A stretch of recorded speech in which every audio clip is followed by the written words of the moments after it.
You know what intrigues me is, like you said, there's people that know how to operate at scale, and it doesn't even have to be at Facebook and Amazon. It could even be at a traditional large enterprise. And we have experts in distributed storage, or how to scale load balancers, and who knows, but so many different problems in the enterprise infrastructure space, which is kind of what I know.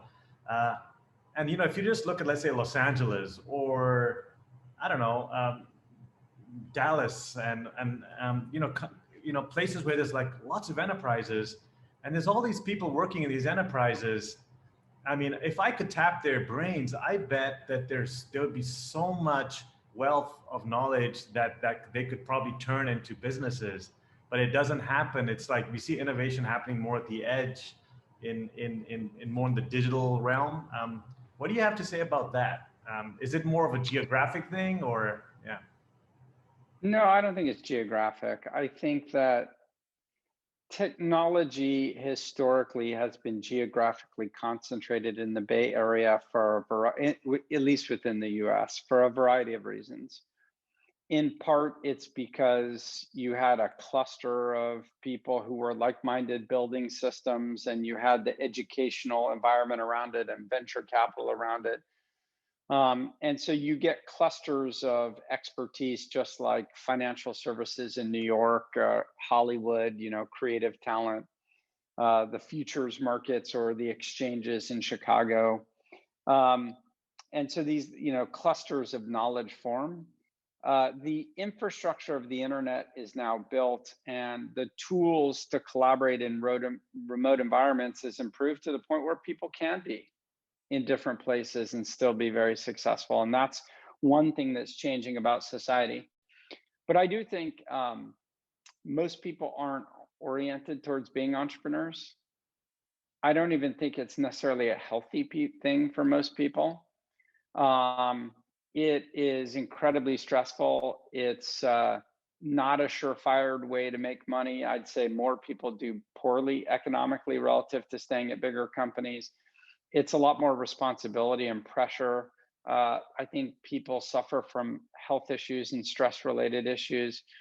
So it's not all glamour. And I think that there's no shame in saying, I like my job, I have a secure job, I enjoy it, I'm an expert in what I do, and I want to stay put. I've got good compensation, good benefits package.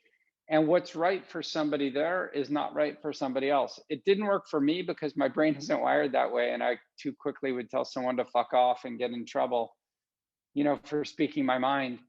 But I think it's the right place for some people. And I will tell you, I was talking with one of my partners this week, and he was saying, one of the things he notices about me is my ability to compartmentalize. So I can have really terrible news going on somewhere, and I can say, okay, well, that's something I'm going to have to deal with next week, because next week that's going to be a real big problem, but I got to operate this week. So I'm going to put that in a box and go and focus on these other things and not obsess with it, and know that I can push it off to next week and reopen that box next week.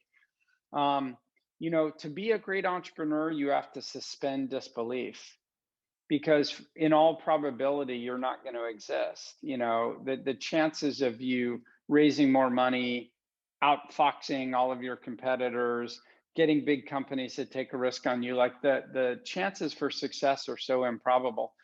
And let's say you raise capital, you raise 15 to 18 months of capital. Every month that passes is a month closer to death that you are.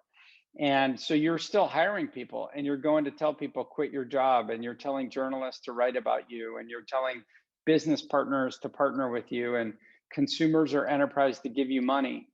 But meanwhile, you have no idea if you're going to be alive in, let's call it 6 months. And then you've got a plan of like, should I buy a house? Should I get married? Should I have kids? And you can't let the weight of the world of your startup stop you from living your life. And that's what I mean by compartmentalizing.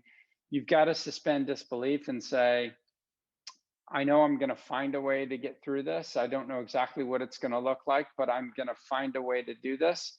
And therefore, I'm just going to make decisions in the rest of my life and move forward. It's incredibly hard to do that. And most people absolutely hate that. And that's why I think entrepreneurism is not for most people. Yeah, well said, and totally.